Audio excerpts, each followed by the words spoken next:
All right, so today we're introducing Andy. He's at Realty World Carolina Properties. So what do you do here? I am a buyer's agent for the Andrews team, and that means I show and sell Eric's listings. I don't get involved in the listing process that much, so I'm specializing in buyers. What made you decide to do that? Actually, it's because Eric has a tremendous lead generation, and that is one of the main things that has frustrated me, especially recently, is that there are too few leads and too many agents chasing them. And it's hard to get listings now. It is. It's extremely hard, and this man can do it. So I decided to partner with the firm and with Eric this way, and I think that it's going to be of great benefit to me. I've already a little overwhelmed. He came in Monday and we threw some at him already. Yeah. And he's like, "Is this how it's going to be every day?" I said, "Probably not every day. But he's hit the ground running for sure." Are you brand new to real estate? No, man. I've 25 years of doing this, and so when people come and start working with me, they're working with all that experience. So I'm glad to be able to do the buyer agency role. It's something that I am passionate about. I do my very best to see that things are fair. And even that the buyer gets a little bit of an edge,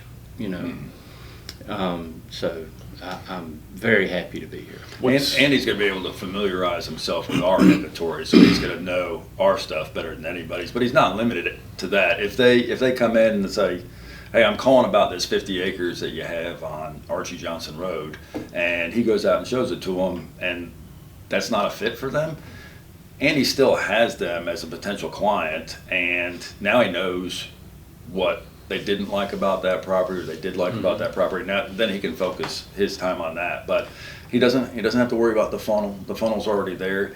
He doesn't have to worry about paperwork. We have staff to help us with the paperwork. I mean, he gets to do exactly what the most fun of what a buyer's agent can do is he gets to show them property and not have to deal with any of the other BS. What's one big difference between just showing like a townhouse and a large acreage property?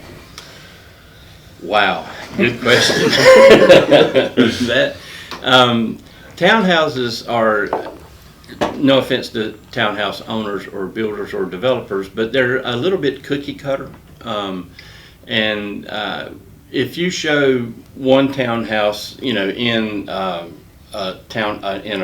area of townhouses, you've pretty much shown them all. There are maybe 4 or 5 plans, only slight variations, and no interesting characteristics to land, unless they have a very inventive landscaper, which builders don't pay for. But out on a 50-acre property, there could be ponds. The fencing is important, and the condition of the fence.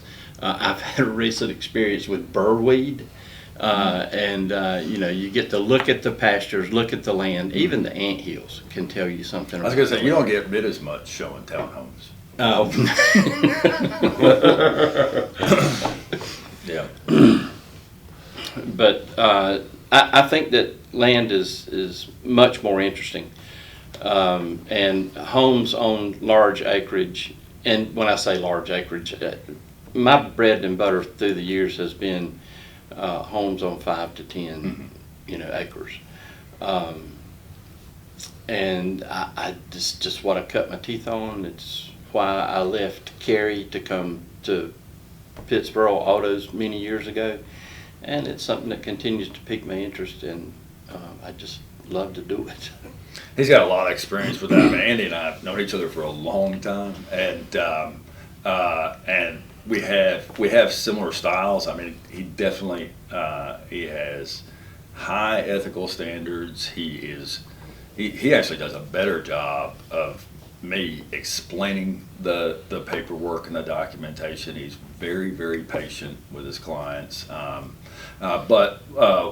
And because of that, one of the things that I thought this was such a good fit was because Andy's not one of those guys, like some of our Cary agents and our Chapel Hill agents, they're like, well, what's the average price per acre? And you just can't do that. I mean, what he said makes a difference. The fencing, pasture, ponds, road frontage, easements, whatever. I mean, all these things, you can't, like, you can give an average, okay, this is averaging 20,000 per acre, whatever, but he hit it there, and that's one of the reasons why it was so important for us to have him on staff, on board, is because he understands that every piece of land is different and unique. It is, even the type and quality of timber, you know, I mean, it makes a difference. Dirt makes a difference here, soils yeah. make a difference. Yeah. There's so many things.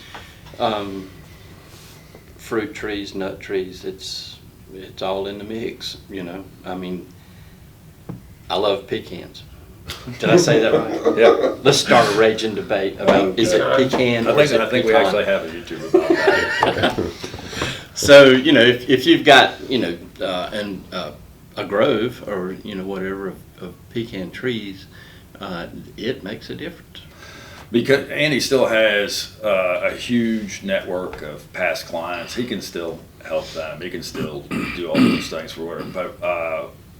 But the main thing is that for him to familiarize himself with our inventory, and now we have an expert. Because, I mean, I'm out there listing other stuff, and you can't be at two places at once and everything. So we're lucky to have him.